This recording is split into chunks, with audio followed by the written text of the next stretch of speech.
Last year we harvested over 500 Luffa, and this year we've got 2. But the American Beautyberries are looking like royalty. Let's tie up the okra with the Florida weave and see what else is growing. Welcome to the Bowtie Gardens. It is August 2025 and we're going to look around at some of the things that are going on in the garden. It's a little bit exciting. Before I start that though, I want to tell you about our weather real quick because I like to do the weather right here. And we have had one hot day. We reached 97 degrees one day and the heat index was 113 or 114. I know because I had the joy of building a fence out in the sun on that very day. So it was very warm. As you can see around me, we have a lot of things thriving and growing. We have something, as you already saw in the beginning, that's not growing so great compared to last year. And we're going to head over here first and give something else that first shot of glory for the season. We've already had a lot of harvest off those plants and we're going to try to get some more out of them before we're done. The mosquitoes are crazy out here, especially me sitting down here in the plants. So I'm going to head over to the southeast corner of the property and show you what we have going on. And so, of course, we start over here in what used to be the zombie wood chip pile because it came back several times. It's now a nice little rise over here. It's got some of our brand new Canna lilies here, the yellow ones. I'm so excited to have these. I've got them in several places. We planted 8 of these, and you can see I cut the flower off. There's nothing left there, but they've already all come out with 1, 2, or now 3. You'll see here in just a little bit, we've got one that has 3 pups coming out on it. I'm very excited. Some of these I'm hoping will actually flower soon. I don't know if how tall they have to get to do that, but I'm very excited to see these things thriving. Gonna have more color in here, and that's just plain exciting. And of course we have back here the okra patch, and if I zoom out here you can see in the background we got some storms coming and I need to get some work done in this okra patch. I've actually got starting up now. Okay folks, you know, we see those things on the packages that say so many feet between the rows of plants, and you know that's mostly for machinery. And I've always thought, okay, machinery, I don't have machinery, this is a home garden. Well, I finally found some machinery that I need to consider when I'm planting my rows of okra in this case. And let me show you something, which machine it was. I had a lot of weeds through here, well, a lot of grass through here, and because this was wide enough, I actually ran the mower right up the middle of this, and I am so excited. A lot of the weeds in here are already taken care of, and I'm very happy for that. We're also going to be putting in some more of the Florida weave in here. It's kind of my own adaptation. It's not exactly what I've seen other people do. I'm trying to make it more practical for me, but you know, with those storms coming, we're on borrowed time because one of these storms are going to take out my okra, and look how tall these things are getting. That thing is like 6 foot tall. So I'm going to have to do a little work on these real quick. Try to get some of these saved before they go completely over. You can see over here there's one okra plant that's kind of leaning over there. Got to fix that up.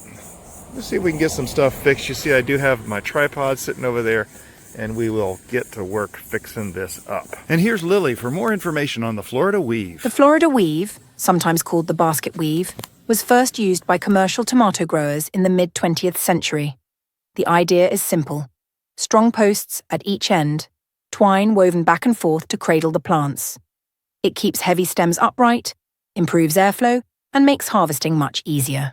Today, gardeners use it not just for tomatoes, but for okra, peppers, and even flowers that need a little extra support. Right behind the okra patch, we have the pomegranate tree, and it's been doing pretty good this year. We've got a few pounds off of this, of pomegranate. In total, we've harvested almost 30 pounds of pomegranates, and we only have 2 quarts of juice out of it because, well, I messed up and it sat for too long. We probably lost 8 to 10 pounds of those pomegranates. We do already have new suckers coming out of here, and I'm going to spend a little more time this year doing a better job of keeping those suckers cleared. Behind that, of course, we have some of our turmeric, which is popping up everywhere. I do want to show you, I'm particularly proud of how this lavender is looking today. We did get this cleared out around here, but lavender, it is beautiful. And it smells wonderful. I'm hoping to get some cuttings off of this in the near future. Be sure to subscribe and stay tuned because we'll do that on a video. We've been spending a lot of time propagating plants this year, and this will be no exception.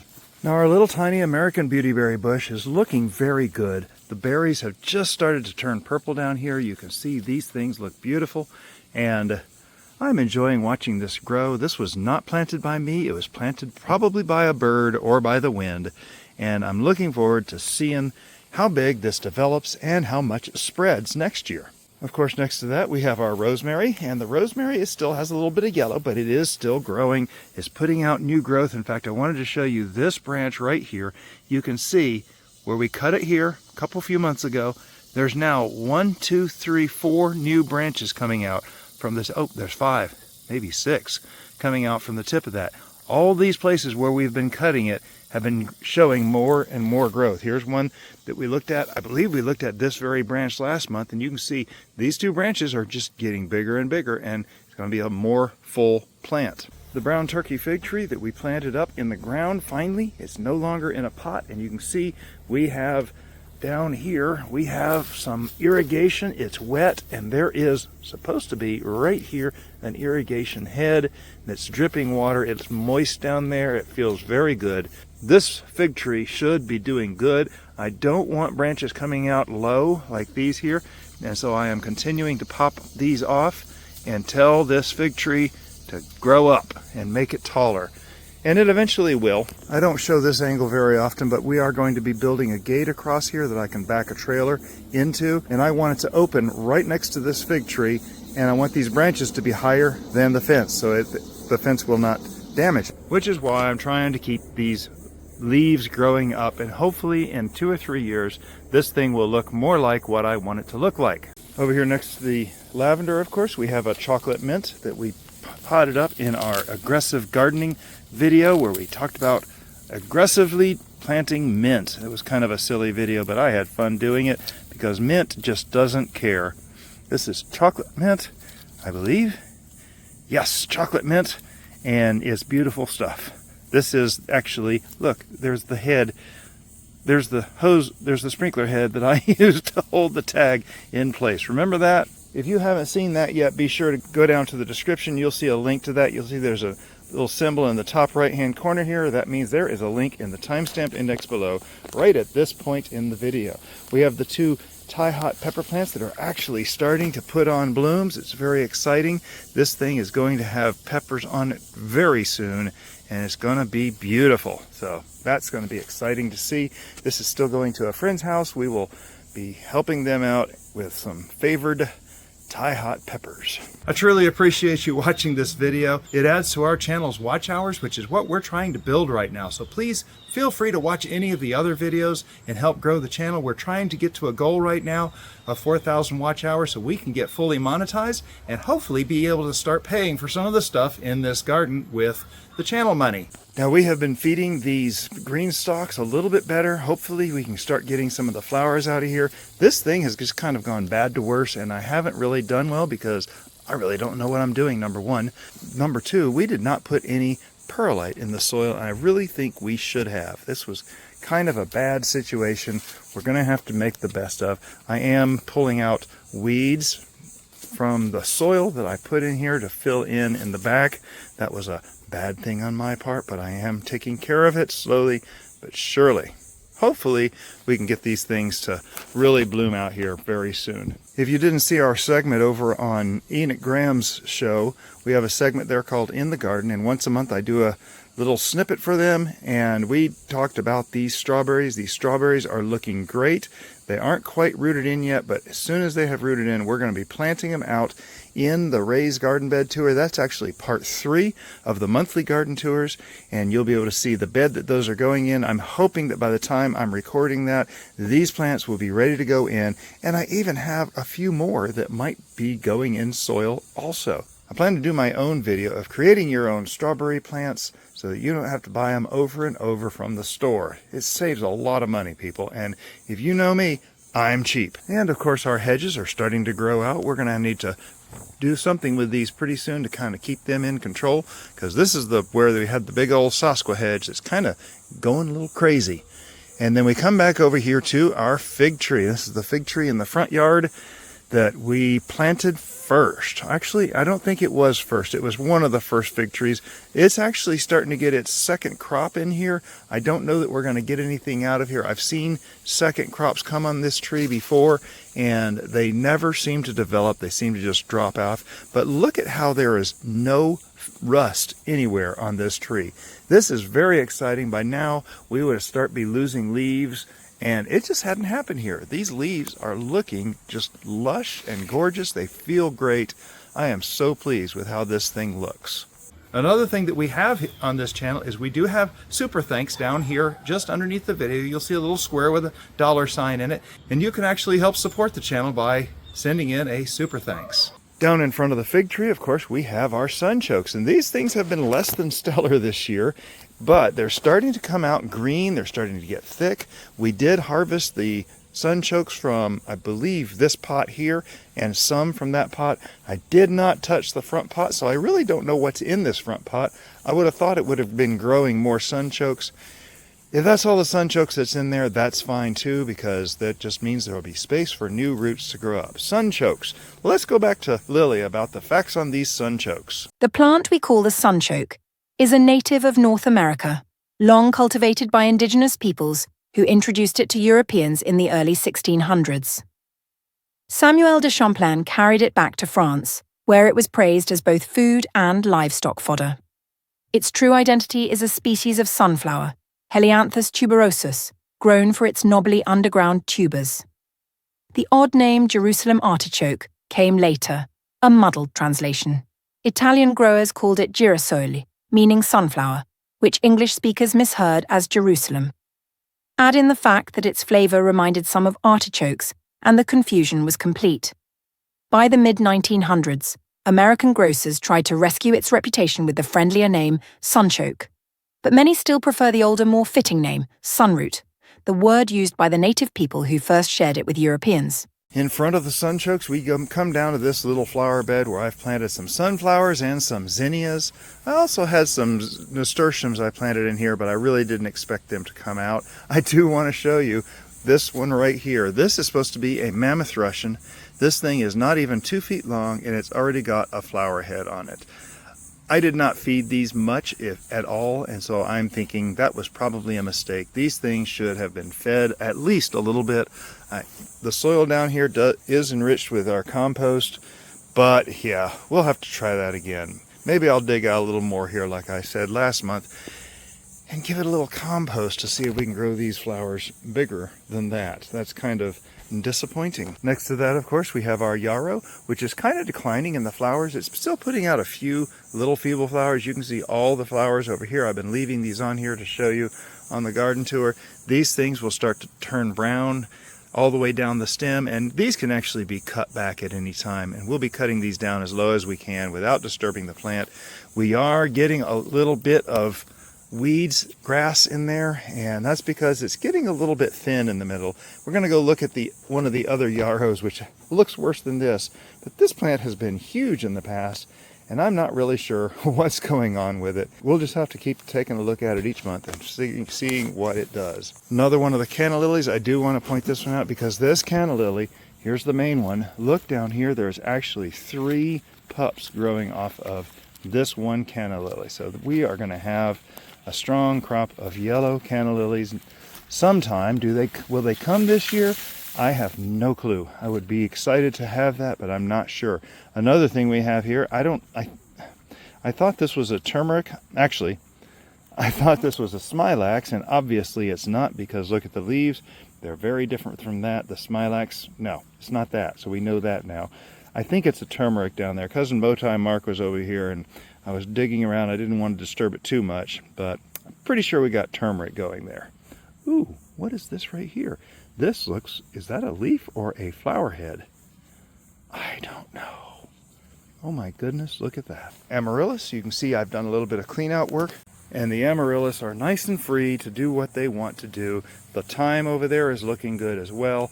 Not looking good because it's not growing that great, but it it is clear of all the weeds. It kind of suffered a little bit. I'll admit, I'm not always on it, and sometimes things just get past me. In this little area right here, it was covered with weeds, and it kind of suffered. Not growing quite as well. This is really what I mean when I say it doesn't have to be perfect, it just has to be yours. And this is my thyme plant. And we like our little thyme plant. We don't harvest a lot from it, but when we do need thyme, we get it. If you look down to the description of this video, you'll see there's a lot of Amazon product links. Everything down there is things that we actually use ourselves around our property, and encourage you to buy them. But if you use any of those links in the description to go to Amazon, anything you buy in the next 24 hours, we actually get a small portion of that sale. It doesn't change your price, it doesn't change any of the conditions, it just helps support the channel. So be sure to use our Amazon associate links in the descriptions of just about every video we have. In our front pollinator beds, we have the front one, and the back one is over there behind the American sycamore. We have a lot of our flowering plants that I like to have here because they attract pollinators. If you're not having pollinators, you need to grow an area of flowers that will attract them. Of course, we have our turmeric in here. We've got our pineapple that's looking very strong. I'm very excited to see that this thing has new growth coming up inside here, and it is continuing to develop new leaves. So hopefully in 2 years, we will have a pineapple growing out of there. You can see the purple in there for a little bit of color. That's our wandering Jew. And back here on the back, we are looking at our 2 Brugmansia. The Brugmansia, that's angel trumpet. It is a poisonous plant, so they're kind of back here away from the sidewalk where people can't get to them.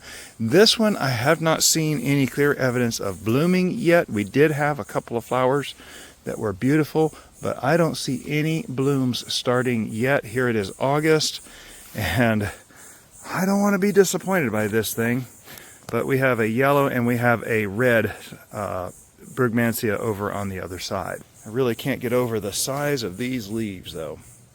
Down in the grass here below us, we have our Egyptian walking onions, and yes, they are in here. If I move things back, you can see there's one right there. There was a lot more in here, but we need to get in here and pull out this grass. It is starting to hamper it, and we don't want to do it that much. And of course, these little trees in here, we got to keep these out of here. I will get the thing cleaned up eventually when the energy strikes me, and I will be pulling out all the bad stuff in here so that these things will thrive again. One thing I have learned about the Egyptian walking onion, even though they're buried like this, they are under there. As long as I give them a breather every once in a while, they will come right back and grow strong. I can't leave them too very long because eventually they will get overcome. But I've seen these Egyptian walking onions come back from far worse than this. And look at there's one right there. See that?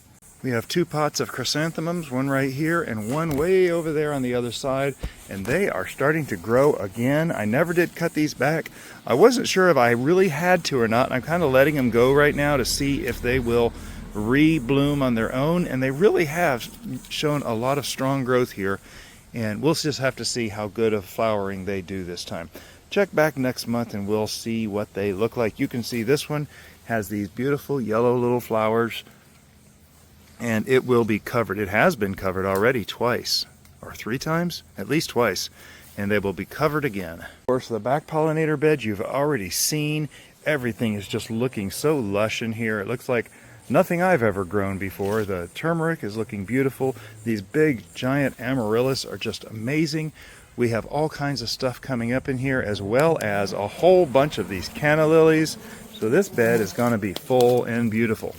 Get that stick off of there. This was the old one right here that we cut off, and it's got 2 very healthy pups coming out right now.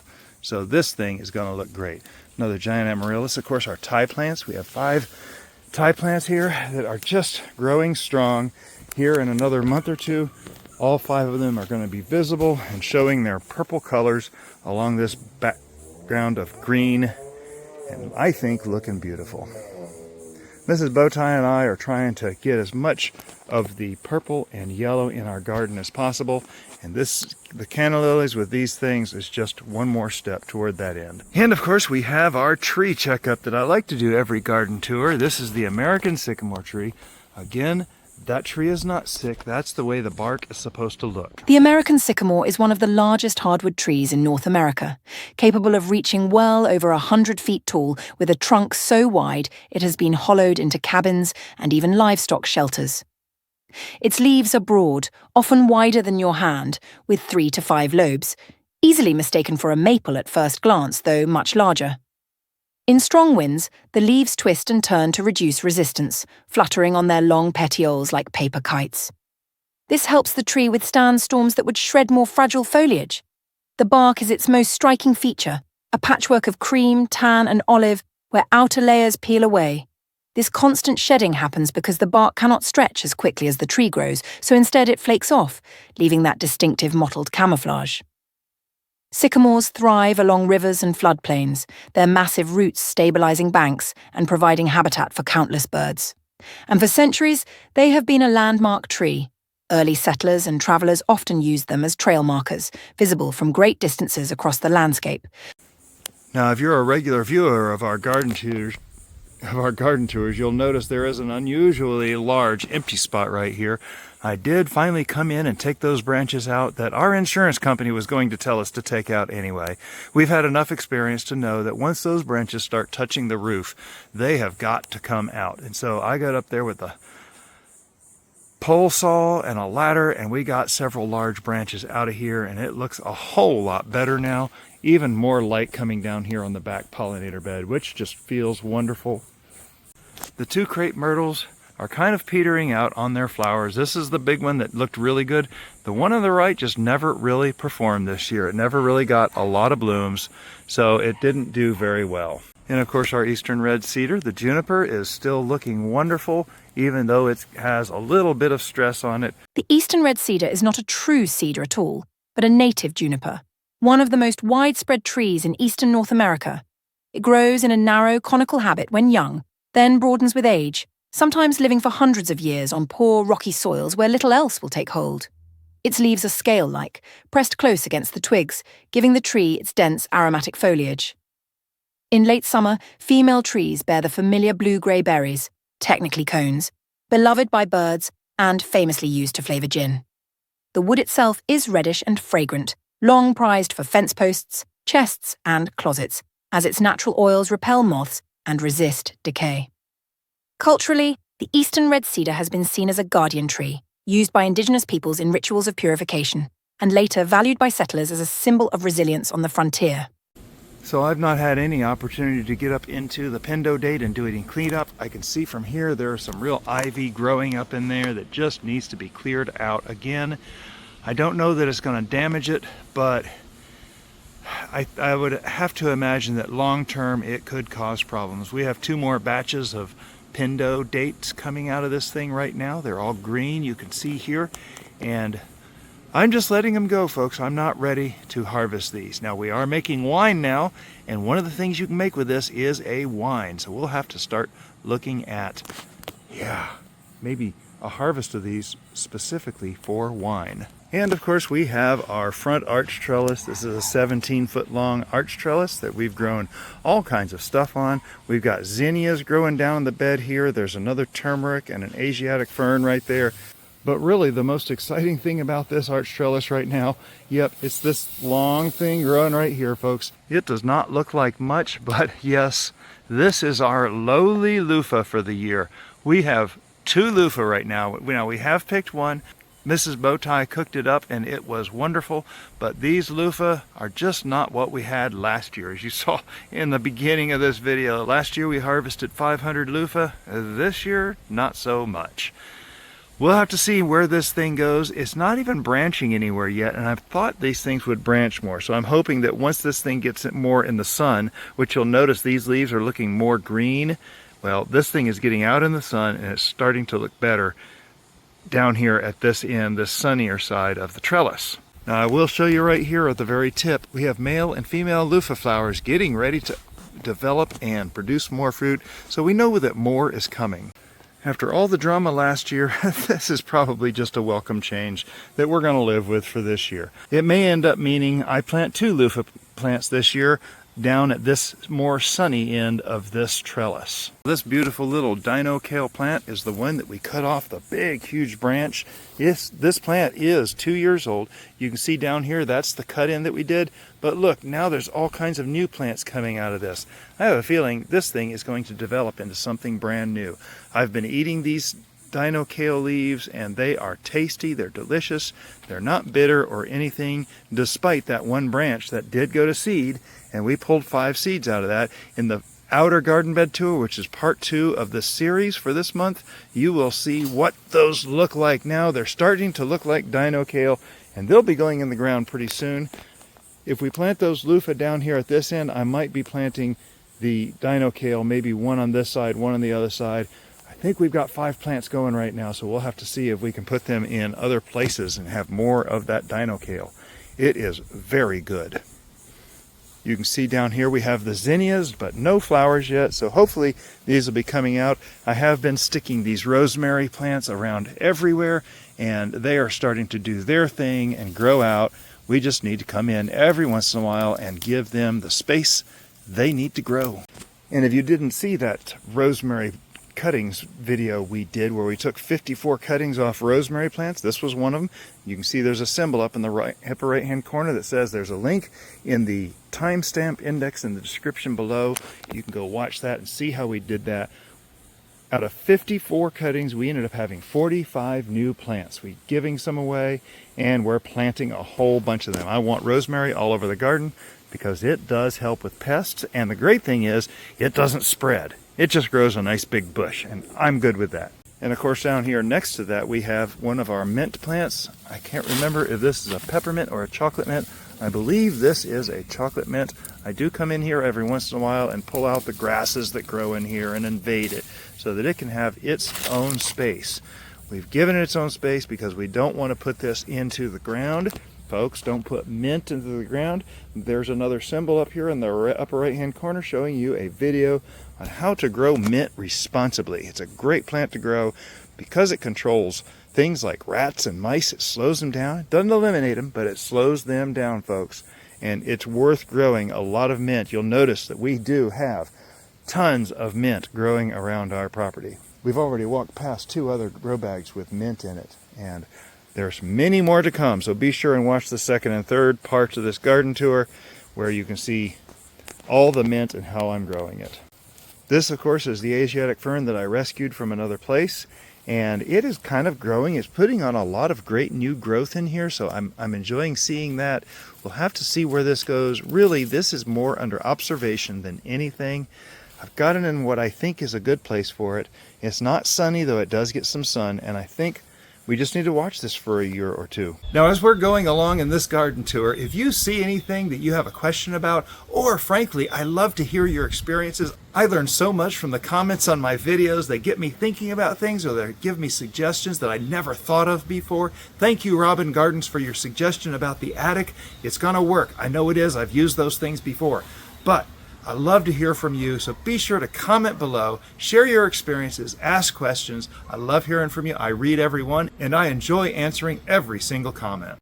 Now, I told you we would be looking at some more yarrow, and I want you to look at this very feeble-looking plant down here. I'm not sure why my yarrow is dying. I don't know, is yarrow biennial or triennial? Does it die? I don't know yet, but this is not looking that great. However, there is still stuff growing here. And of course, we're here in the front pollinator bed. I saved this one because I wanted to use it as a transition to the other little patch of yarrow that's coming back. So this here is my other yarrow patch. Now there's a lot of weeds in here, and I have to come in here about every other month and clear out a lot of these weeds so that they don't get choked out. But there is yarrow under here. It's growing strong. This patch has a little bit of a history because there was a huge plant right here, and one day I accidentally mowed over it. Well, when it came back this year, I noticed that it's grown significantly. It's actually growing in the ground back here. It's growing in the ground up here. So this thing is really spread, and I'm enjoying that. I would like to see a nice mound of this stuff in this area, and I wouldn't mind it being spread anymore. Now we're up here in the corner. the northeast corner of the property, and this will maybe eventually be a asparagus patch, I'm hoping. So kind of outlining this asparagus patch, I actually have, there's some amaryllis up here, there's turmeric up there, there's even a canna lily down there in the front corner. Hopefully one day we can have asparagus growing in here like this one, and you can see this asparagus is actually being held together by a tomato cage. It's given us a few snacks, but obviously one plant does not a meal make, and so we have got to start developing this area a lot better. I will be growing some more asparagus plants and hopefully be filling in here. We'll be doing some seed starting here probably in the next week or two. Keep an eye out for a video on seed starting those asparagus seeds. The amaryllis are looking good, and the turmeric over there is looking fantastic. I love how this turmeric grows, and I'm really looking forward to it flowering, because we're going to have an amazing display of flowers on all the turmeric in the garden.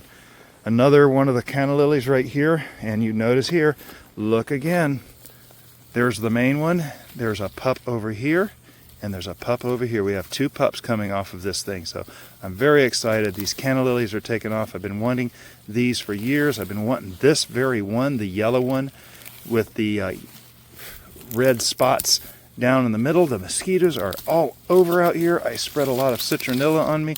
I spread some American Beautyberry leaf on me. Nothing seems to be working totally, but they are slowed a little bit by some of that stuff. In the very center of this asparagus patch, I have one lone strawberry plant, and it gave us a couple of strawberries that were a treat. This year is not so much about growing strawberries as it is about getting new plants, because next year we are going to be having a new patch of strawberries. I've already mentioned that once. Be sure to follow the third part of the garden tour, because in that third part we're going to be looking at the bed and hopefully planting out a few of the new plants. This thing, surprisingly, it doesn't have any runners anywhere here. I would have thought it would have at least given me runners. I was hoping to come out here with one of those little yogurt cups and get a few runners off this thing. We do have runners coming off of two GreenStalks, and hopefully that's going to be enough to get us started. Next year we might only get 10 to 12 pounds of strawberries, but I will be happy with that. Hey, if you're on Facebook, head over to our Facebook page and join the Bowtie Bunch group. It's a private group where we can talk in a different conversation about gardening and get all kinds of information. Right now we are growing the group, so ask to join, and we have open doors to let everybody in. We look forward to seeing you in the Bowtie Bunch. The next thing, as we come into the side garden, of course, we have our compost pile under the big tarp, but this monstrosity here, bigger than the Sasqua hedge was, this thing is our grape arbor, and I love this grape arbor. This is not the best way to grow it because it's very unkempt in there, but I just love the little room that it creates inside here. And we can kind of push these things aside. On hot days, it is 10 degrees cooler in here, and it is amazing, people. It is just the neatest thing. We had one of these growing up in a house that I lived in when I was, I don't know, 3 years old, and it's just a memory thing for me, and I just really like it. But you can see we have these grapes in organza bags, and I can feel these are softening. These are getting ready to be harvested. Unfortunately, we have lost some. But if I go up here and feel the bunch, this bunch is almost ready to harvest. I've been picking these very sparingly so that we can be sure to get as many ripe grapes as possible.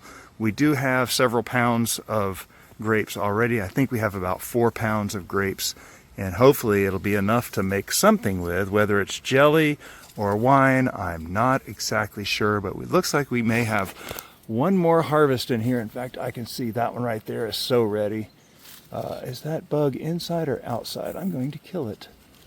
Sorry, buddy, you're dead. Yes, it was inside. So that's a reason to keep an eye on things.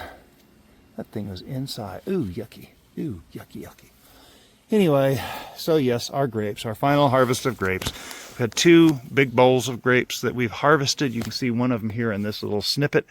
And very happy to have gotten those, and we'll get just a little bit more, not nearly as much, but we'll get a little bit more out of this in the next day or two. Hey, if you're on Instagram, be sure to post pictures of your garden on Instagram, and whenever you do, be sure to tag Bowtie Life _garden, and we would love to see what you're growing. coming out of the grape arbor, of course. We'll look at that in just a minute. Can you believe how big this is? We'll talk about that in a moment. I do want to show you down here in the tucked away corner, we have pomegranate trees. Now this is obviously not a pomegranate tree. These are clover. None of this stuff down here is pomegranates, it turns out. There's some leaf flower right there. What is pomegranate are these little things right. These are trees. These are baby little trees, people. And we have 1, 2, 3, 4, 5, maybe 6 of them. And I will be picking these out and putting these in a little pot to let them grow further. These are, yes, pomegranate trees like the ones we have out back. The outer garden bed tour, we'll be looking at the other 8 of our pomegranate trees. But these are grown from seed. I put 100 seeds in this little tray, covered over with just a little bit of soil. Just a little bit of soil. And this is what's grown. They were old seeds from several years, I think 3 years ago.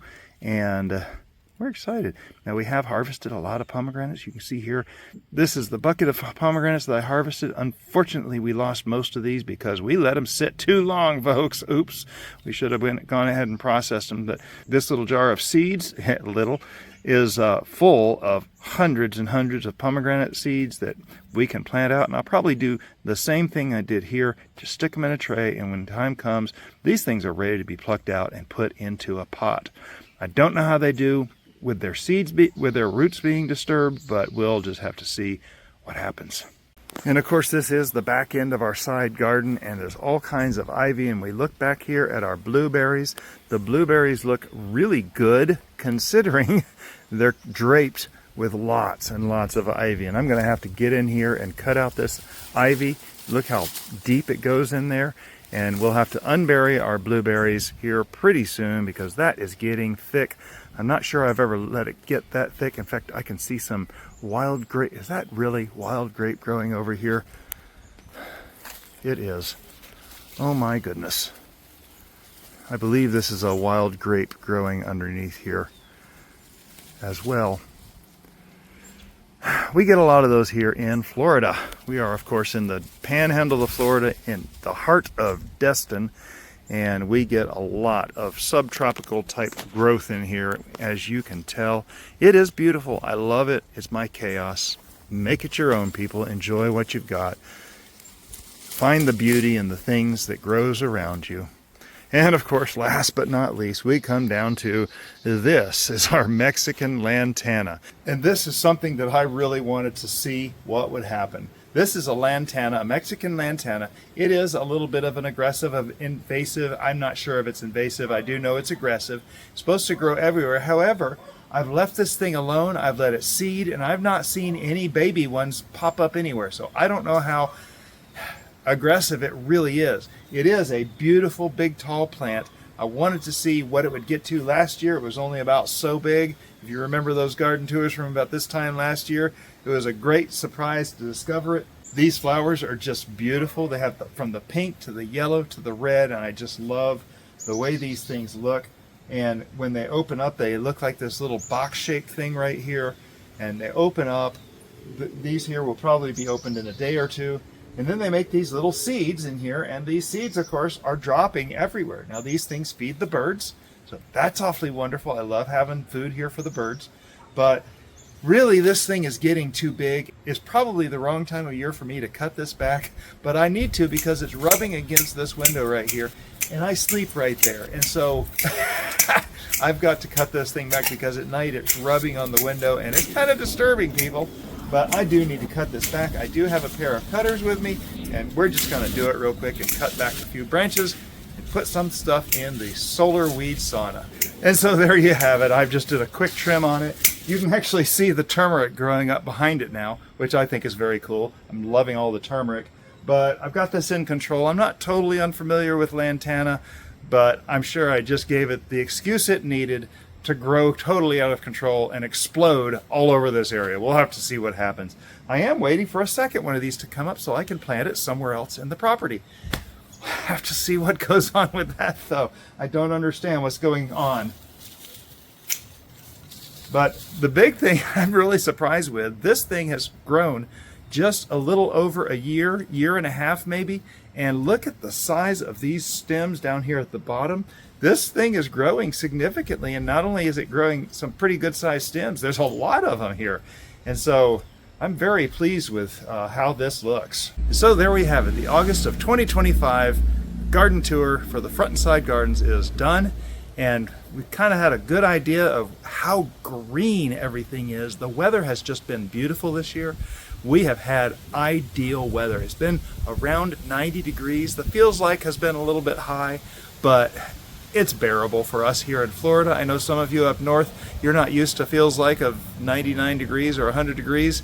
And well, that's normal for us. So we're used to it. The humidity, of course, is always 70% or higher during the summer. Most of the time it's over 85%, so we kind of know what humidity is and how to kind of survive in it. We wait till days like today where it's a little bit overcast and we can work out here. And we're fortunate that dark cloud that we saw back when I was doing the okra patch is still kind of sitting over there right now, so it hasn't really rained on us at all, which is kind of nice for the garden tour. Kind of makes for better video work. The lizards, of course, are just all over the place. They're loving life. We've had so many babies born here in the past 2 weeks that they're just dozens and dozens of them every time you walk through the garden. It's wonderful. I love watching the lizards and seeing them doing their job, eating the bugs.